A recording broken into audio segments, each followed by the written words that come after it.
S'il y a une chose que j'ai toujours un peu négligée dans ma photographie, c'est l'éclairage artificiel. Soit pour compléter la lumière naturelle avec un coup de flash par exemple, déboucher un contre-jour, ou éclairer une scène en studio.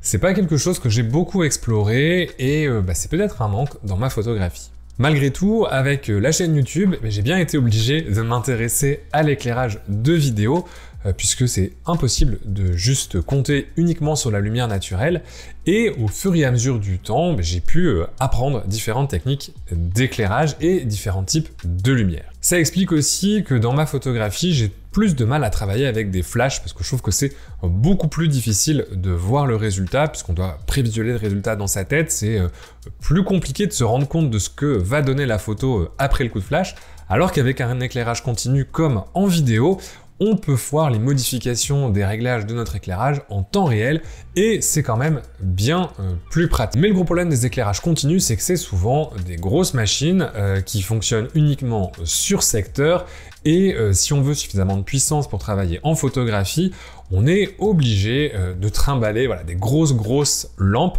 en tout cas jusqu'à maintenant. En effet, j'ai reçu 2 produits de la marque Tiyong. Alors, mon chinois est un peu rouillé, je ne suis pas du tout sûr de la prononciation, c'est pour ça que je me permets de montrer la boîte avec le texte. 2 lampes qui ont pas mal d'avantages. Alors la première, c'est celle qui m'éclaire ici, qui est un tube LED, et la deuxième, là-bas, qui s'occupe du fond et qui est une petite lampe de 60 watts qui fonctionne sur batterie. Je vais d'abord te présenter la lumière qui m'a le plus impressionné, c'est la Molus X60 RGB, donc la petite light sur batterie qui vient dans cette caisse de transport. Quand tu l'ouvres, hop, alors là tout est déballé parce que je m'en suis déjà pas mal servi. Tu as le chargeur, sur secteur, un câble USB-C que j'ai enlevé puisque je m'en suis déjà pas mal servi, mais qui sert aussi au chargement de la lumière. Un mini réflecteur et un diffuseur qui va se monter sur la monture propriétaire, parce que vu la taille de la lumière, on peut pas forcément mettre du Bowen ou quoi que ce soit, mais je sais qu'il y a des adaptateurs si tu veux monter des modifieurs qui sont en monture Bowen, mais là c'est la monture propriétaire de la marque, la batterie et la lumière en tant que telle. Donc tu vois, c'est vraiment super compact comme petite lumière. J'aime énormément en plus le design avec les plastiques transparents. On a un petit ventilateur ici parce que malgré tout, c'est une lumière qui chauffe pas mal.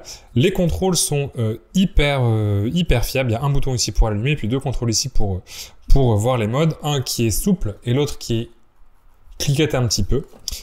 C'est vraiment super compact pour une lampe de 60 watts quand même. Alors c'est pas vraiment assez puissant pour faire une key light, mais pour une lumière de complément, une seconde lumière, c'est quand même très pratique. Hop, donc là ici tu as la lumière, je te montre un peu comment les différents accessoires fonctionnent ensemble. Pour mettre le petit réflecteur, c'est comme sur un appareil photo, hop, et ça se clipse ici pour mettre le beauty ball, et on peut déverrouiller ici comme ça, sachant qu'il y a d'autres accessoires de la marque. La batterie, ici va simplement se clipser, et là tu peux même l'utiliser presque comme une lampe à main et la déclipser ici, sachant que dans tous les cas tu as un port secteur et une alimentation USB-C sur la lumière si tu veux simplement l'utiliser sans la batterie, et la batterie se charge elle en USB-C également. En termes de contrôle, donc hop, on appuie ici. Je sais pas si ma batterie est chargée, et je ne pense pas. Bon, c'est pas grave. Je vais rapidement brancher la lumière pour te montrer les contrôles. Ok, j'ai branché ma petite lumière sur secteur pour te montrer. Alors, il y a une petite sécurité. Tu vois ici quand tu appuies sur le bouton. Ah oui, non. Normalement, il y a une sécurité. Il y avait. Alors c'est quand elle est sur secteur, mais quand elle est sur batterie, il y a une sécurité qui fait que il faut appuyer sur le bouton et tourner un des dials pour éviter que si elle est sur batterie, ça puisse s'allumer par inadvertance dans un sac ou autre et éventuellement causer un incendie. Donc là c'est parce qu'elle est sur secteur, donc on se doute bien qu'elle n'est pas posée comme ça parce que ça chauffe assez vite. Là le ventilateur tourne pas encore, mais tu vas voir que ça chauffe rapidement. Alors et voilà, et tu peux te balader avec les différents modes. Donc il y a un bouton qui clique ici pour naviguer dans les menus, et ici tu vas gérer, il tourne pour voir les différents paramètres. Et ici, tu vas pouvoir gérer voilà, les différentes couleurs. Donc, il y a un mode RGB, il y a un mode effet avec plein de petits effets de cinéma. Il y a bien évidemment un mode lumière. Et il y a un mode musique aussi. Voilà, donc si je parle, il y a un petit micro. Et voilà, si je parle, et ben, ça peut faire... donc, tu peux même t'en servir pour réagir à de la musique. C'est plutôt pas mal. Le design, la prise en main, vraiment très très bon. Et à l'utilisation, alors ça chauffe quand même pas mal à pleine puissance, c'est pour ça qu'il y a le petit ventilateur, mais un super design, super compact, pratique à emporter partout. Pour le tube, c'est pareil, il vient avec sa petite mallette de transport et quelques accessoires. Le principe est plus ou moins le même. Alors hop, on a ici le tube, je vais enlever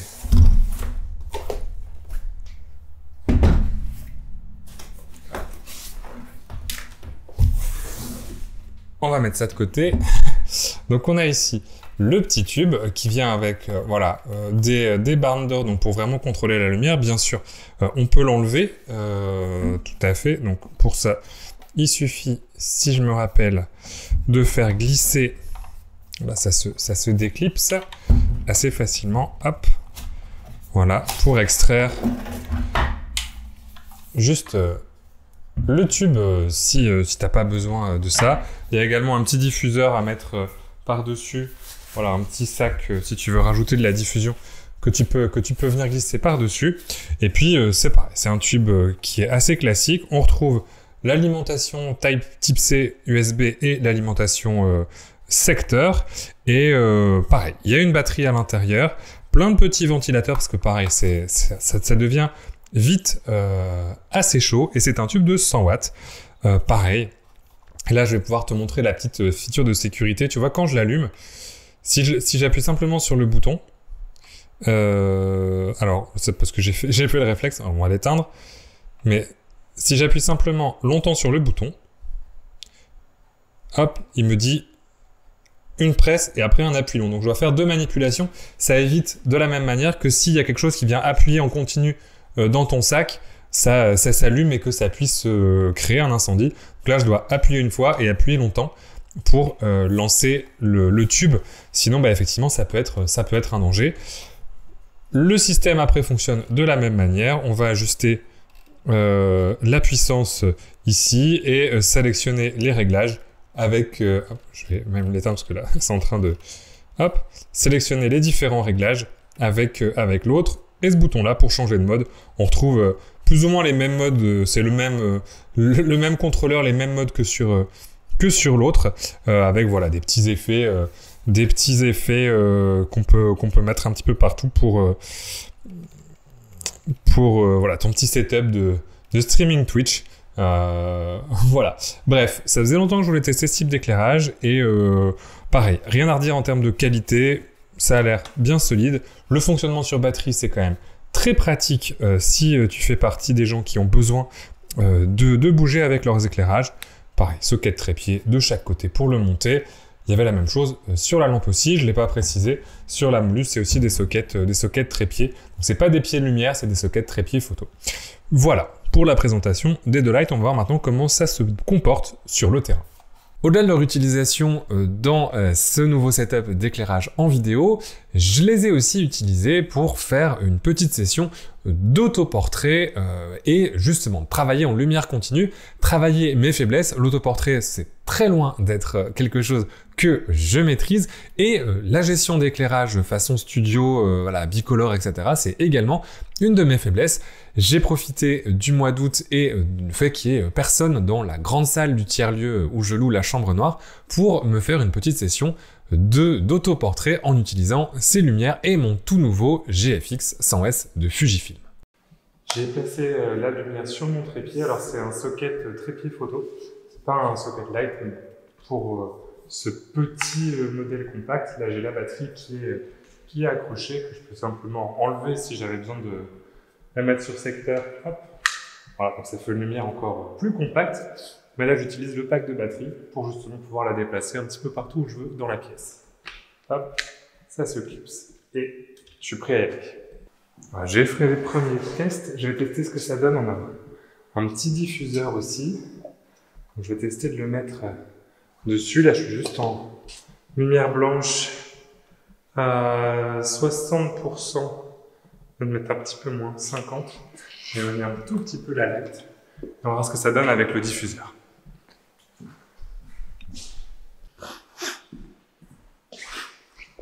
Moi, j'ai éteint à nouveau les lumières parce que voilà, j'aimais bien l'idée de néon un petit peu en fond. Mais on va jouer avec autre chose, on va jouer avec ça, qui est le pendant de cette lumière-là, mais en format tube. C'est aussi une lampe RGB, donc colorée, et elle fonctionne aussi sur batterie, donc tu peux t'affranchir des prises pour des shoots comme ça. Donc ça, c'est aussi assez pratique, on va s'en servir pour rajouter un petit peu de couleur, notamment au sol et derrière. Sur cette petite session d'autoportrait, j'ai quand même pu tester pas mal de petits setups. Alors c'était pas forcément évident au départ parce que moi c'est pas du tout quelque chose avec lequel je suis à l'aise. Là il y avait des nouvelles lumières, un nouvel appareil photo que je devais aussi prendre en main. Mais malgré tout, il y avait un côté très agréable à travailler avec ces lumières continues, voir un petit peu le résultat en direct et surtout le peu d'ajustements qu'il y avait à faire par rapport à des flashs où je pense que j'aurais un peu plus galéré, en tout cas étant donné mes connaissances sur la pose et l'éclairage de studio. Niveau batterie, j'ai shooté à peu près 1 heure, presque 1 heure et demie avec les deux lampes sur batterie. Alors la Molus qui n'était pas chargée à fond m'a lâché avant le tube et ils étaient alors pas tout le temps à pleine puissance mais quand même au moins 50% de puissance, sachant que bien évidemment moins tu vas régler les lumières fortes, plus elles vont tenir dans le temps. C'était hyper agréable de pouvoir les manipuler, les bouger sans avoir de câble autour, ce qui est souvent le cas avec des éclairages continus par rapport au flash. Là au moins je pouvais vraiment ajuster les choses, les bouger un petit peu dans tous les endroits, ajuster ma prise de vue et mes cadrages sans avoir à m'embêter avec est-ce que j'ai assez de câbles, est-ce que c'est assez grand, etc., etc.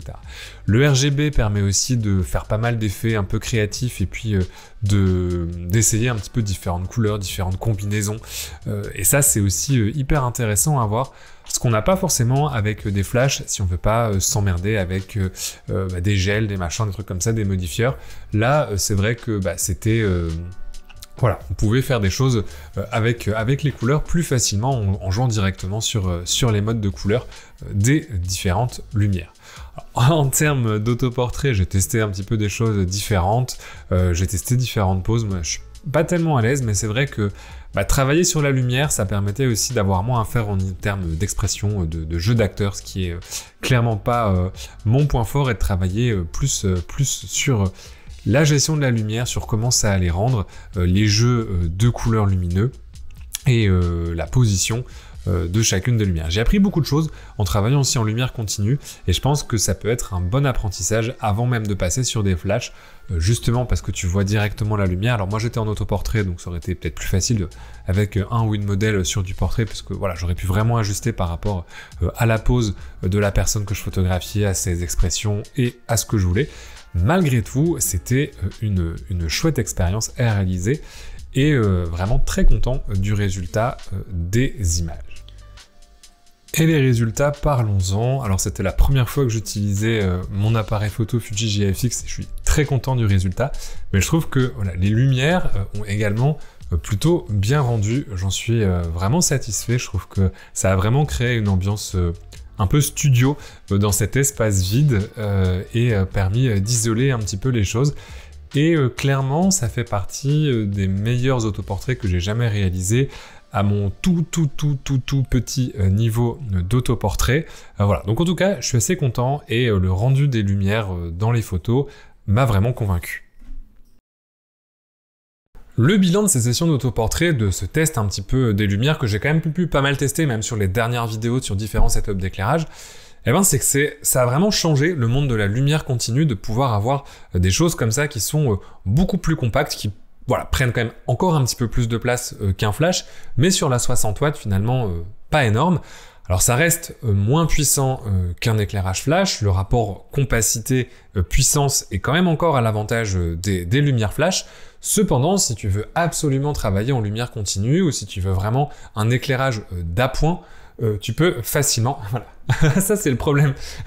Voilà, le problème de travailler sur batterie, c'est quand il n'y a plus de batterie, ça s'éteint.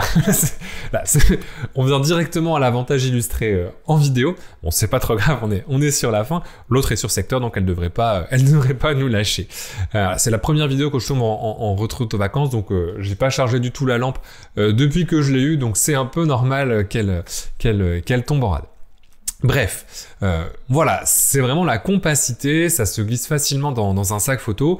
Le tube néon fait quand même 100 watts, donc on a quand même une belle puissance, et la Mollux fait 60 watts, ce qui est cohérent, et voilà, étant donné la taille, il existe des modèles un peu plus gros qui vont jusqu'à 100 watts, mais pour une petite lumière d'appoint, en complément de la lumière naturelle ou pour déboucher simplement à contre-jour, ça peut être largement suffisant. Moi, le produit qui m'a vraiment le plus impressionné, c'est cette petite Mollux 60 watts avec son côté justement très modulaire, le fait de pouvoir avoir la batterie, pouvoir détacher la batterie, pouvoir la brancher sur secteur. Alors il faut faire attention en termes de chaleur, parce que comme c'est une unité qui est très petite, elle dégage quand même beaucoup de chaleur, donc faut pas la mettre dans un endroit confiné, ou faut vraiment faire attention à pas la ranger allumée ou quoi que ce soit, parce que sinon c'est l'incendie garanti.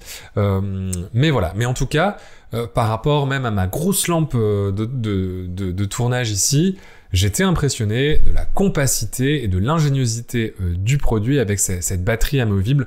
Ça change vraiment la donne pour l'éclairage continu. Et j'ai hâte de pouvoir éventuellement l'utiliser.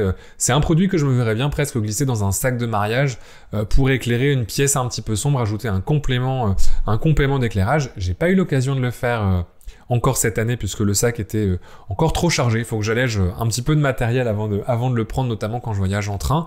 Mais c'est quelque chose auquel je réfléchis de plus en plus, avoir un petit éclairage comme ça continu à pouvoir mettre dans une pièce à côté, voilà, pour avoir à la fois la flexibilité d'un flash et en même temps le contrôle de la lumière que permet un éclairage continu sur un pied. Voilà, c'était une vidéo un petit peu différente. Je fais très peu de reviews de light sur ma chaîne, mais de temps en temps, voilà, merci à la marque de m'avoir fourni ces deux lights. Tu trouveras bien évidemment le lien d'achat et toutes les infos dans la description de la vidéo.